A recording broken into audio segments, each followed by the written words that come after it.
I'm national correspondent Kayla Gaskins in Washington. President Trump has handed Iran a deadline to agree to a nuclear deal, threatening bad things will happen if an agreement is not met. President Trump giving Iran what he calls a final window, 10 to 15 days, to strike a nuclear deal with the United States. We're either going to get a deal or it's going to be unfortunate for them. Deadline firm to make a deal? I would think that would be enough time, 10, 15 days. Pretty much maximum. The end goal for the U.S. is to permanently prevent Iran from developing nuclear weapons. Trump now throwing the full weight of the U.S. military behind the maximum pressure campaign to force Iran to the negotiating table. I feel very badly for the people of Iran. They've lived in hell. Satellite images show what President Trump calls an armada of U.S. forces stationed near Iran. The blue squares represent naval assets, including destroyers and an aircraft carrier. A second is on the way. And the red dots show bases with attack planes and other air power. It's a defense buildup in the Middle East that rivals what the region saw in 2003 before the Iraq invasion. On Friday, we spoke with State Department spokesperson Tommy Pigott. What's spurring such a tight deadline, though, for this deal right now? Well, the president's a deal maker. He's a peacemaker. You cannot have peace in the Middle East if Iran has a nuclear weapon. Some are suggesting the ultimate goal behind this military buildup in the Middle East is actually regime change in Iran. President Trump wants to make a deal. Some are holding out hope for diplomacy. What I would like to see is a real effort to try and use the diplomatic track to get to a solution. Others believe military action is a certainty if diplomacy fails. I think that window of negotiations is closing, and I think Iran would be wise to make a deal. Otherwise, they're going to face the full force of the United States military. If anyone doubts what the president says, they just need to look to the last time that the Iranian regime refused to make a deal, and we saw Operation Midnight Hammer. Are we possibly heading towards World War III, as some fear? The president has brought about more peace than any president in history. Defense officials say the buildup will be fully in place by this weekend, but there are reports a more limited strike could come even sooner, targeting Iran's missile capabilities or naval assets. In Washington, I'm Kayla Gaskins. I'm national correspondent Kayla Gaskins here in Washington, and today we have State Department Deputy Principal Spokesperson Tommy Pigott with us. Tommy, how are you? I'm good. How are you? Good. So I want to talk about the Board of Peace. The inaugural meeting happened this week. What do you see as some of the big takeaways from that meeting? I think the unprecedented global coalition that President Trump's put together. Of course, he did that when the ceasefire was first announced, but this is another step in that direction. All of the world leaders that were there dedicated to implementing the president's peace plan, moving into this phase 2. I think it's also important to reflect on how far we have come. The fact that we have seen aid get into Gaza without it being looted by Hamas. The fact that we've seen hostages be released. The fact that we see the creation of this Board of Peace. Of course, as was outlined in the meeting yesterday, there's still a lot of work to do, but there is tremendous momentum to get this president's peace plan into implementation and to keep moving forward. A lot was made about the lack of European participation in the Board of Peace at this moment. How important does the State Department see Europe participating in the Board of Peace and, them mainly, largely not being there? Well, look, I think fundamentally, again, the president is dedicated to putting his principles into action. And his principles here are about getting that advancement of peace. So the president's leadership has brought this support together. We have the UN mandate for the Board of Peace to implement this peace plan in Gaza. We've seen tremendous momentum get there. So of course this will develop over time, but this has only been possible because of the president's leadership, and there has been tremendous progress that has been made. So the Board of Peace was at least initially created to address Gaza and to address really that regional problem in the Middle East. And some of the major regional players are participating in this board: Egypt, Turkey, Qatar. What is that cooperation like right now as far as the future of Gaza and turning the Gaza Strip into a functioning community that's not filled with terrorism? As was outlined yesterday, we see a lot of these countries stepping forward in terms of pledges of funding, pledges of personnel, pledges of troops and other different people that will be helping in security. So we've seen these pledges step forward. This has been tremendous progress that's been made, especially from where we've come. So we've seen this cooperation. We've seen people come together, working together under the president's leadership to implement this peace plan, something that people thought was impossible.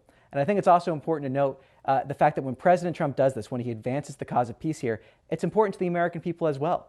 Having peace allows prosperity, it allows security, it allows all of our countries to be safer, and that's what the president is so dedicated to. How close are we to seeing peace in Gaza?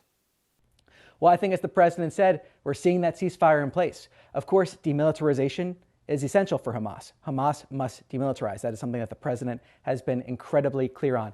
That is the contingency. That's what needs to happen for all these other steps to happen.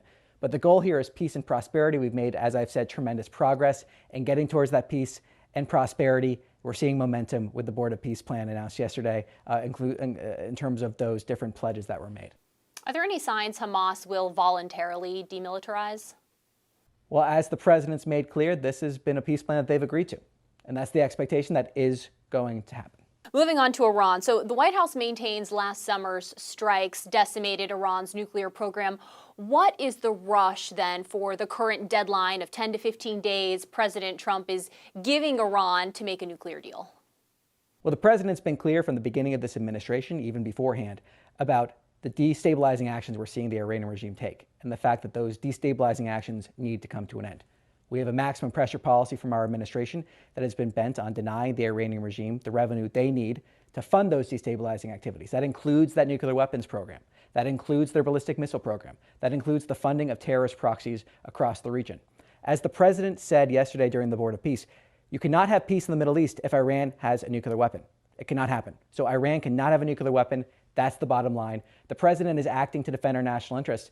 And I think if anyone doubts what the president says, they just need to look to the last time that the Iranian regime refused to make a deal. And we saw Operation Midnight Hammer. So if anyone doubts that the president means what he says, Operation Midnight Hammer very much proved that he does. What's spurring such a tight deadline, though, for this deal right now? Well, the president's a deal maker. He's a peacemaker. The president wants to make sure that the destabilizing actions of the Iranian regime end.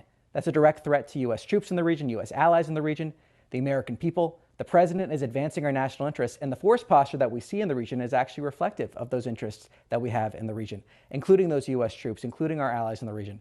The president is a peacemaker. He's a deal maker. He wants to see a deal happen. Some are suggesting the ultimate goal behind this military buildup in the Middle East is actually regime change in Iran. What do you have to say to those people? Well, President Trump wants to make a deal with the Iranian regime. He wants to see them make a deal that stops these destabilizing activities. You have a regime in Iran that instead of funding water, food, and energy infrastructure has wasted their vast wealth on these terrorist proxies, on a nuclear weapons program, on a ballistic missile program. The president is defending our national interests. That is the primary goal of this president always, to put America first. He's a peacemaker, he's a deal maker, and he's a defender of America's national interests. So the U.S. still believes a deal is possible with this regime in Iran? Well, the president spoke very clearly to this. He said that we want to see a deal, and if they don't make a deal, it'll be very bad for them, as the president said. So he's been very clear on this issue. He wants to see a deal, and if they don't make a deal, it'll be very bad for them. Are we possibly heading towards World War III, as some fear?